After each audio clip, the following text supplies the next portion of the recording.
The town of Eldoria was a place of simple joys, where people lived in harmony, working hard to sustain their modest lives. At the heart of the town stood a grand mansion, a place of marvel and envy, owned by the wealthiest man in the region, Ezekiel Thornfield. His name was once spoken with admiration, but over the years, whispers of resentment grew louder. Ezekiel had not always been this way. Once he was a humble merchant, known for his generosity and kindness.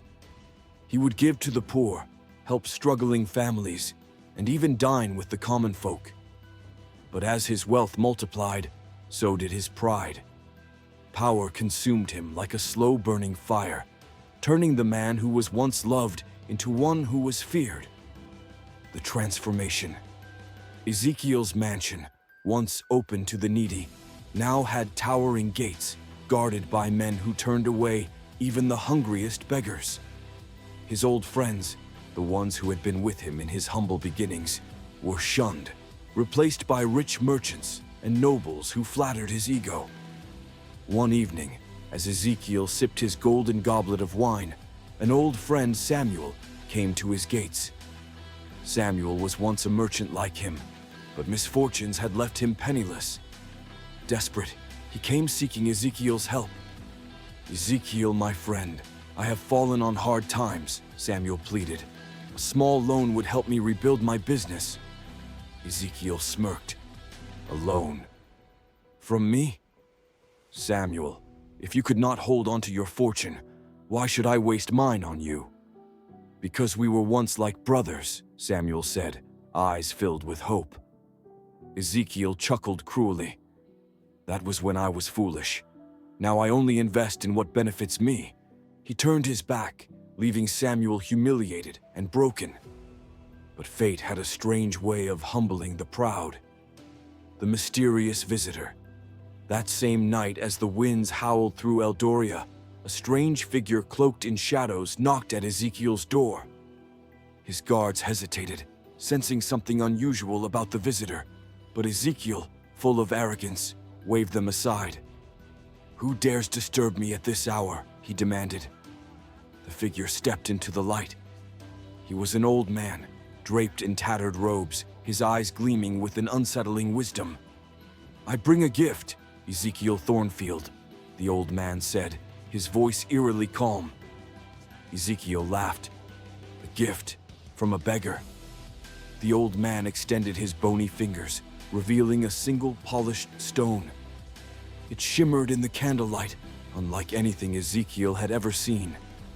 "This is no ordinary stone," the man whispered. "It holds power beyond imagination, but only the humble can wield it." Ezekiel snatched the stone, amused. "Power, you say? Then I shall be the greatest of all men."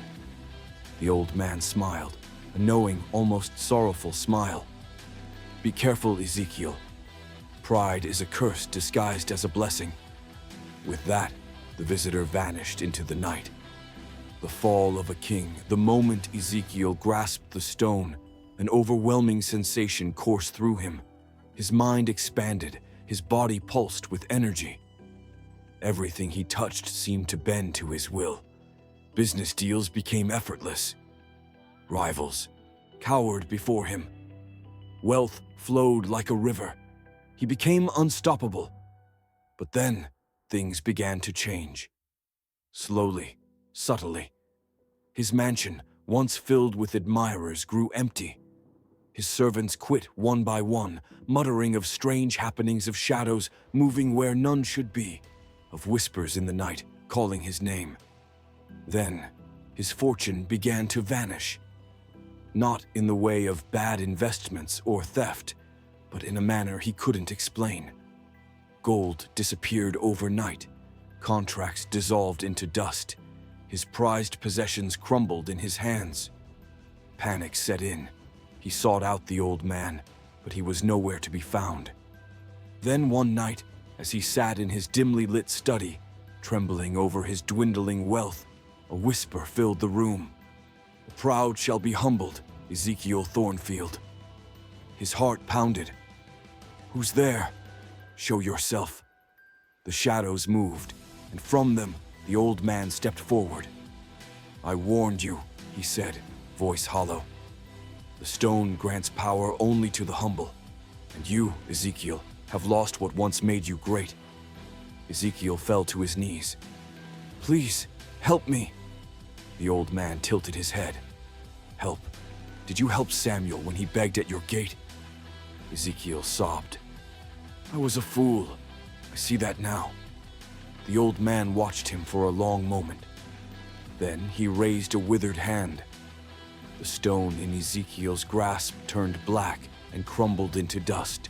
"You have been given a second chance," the old man said. "But beware, Ezekiel. Humility lost once is hard to regain."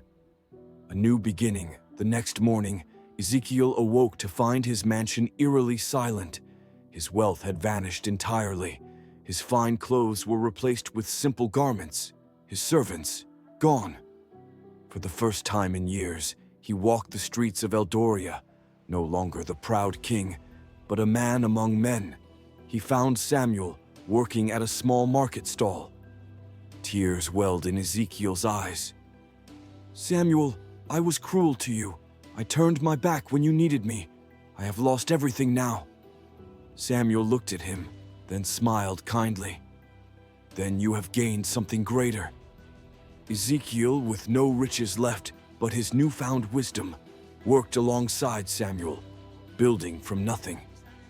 And though he never regained his lost fortune, he earned back something far more valuable: his humility, his friendships, and the respect of those he had once scorned.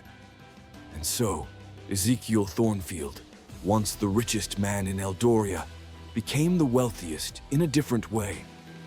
For he had learned the greatest lesson of all true riches lie not in gold, but in the kindness of the heart.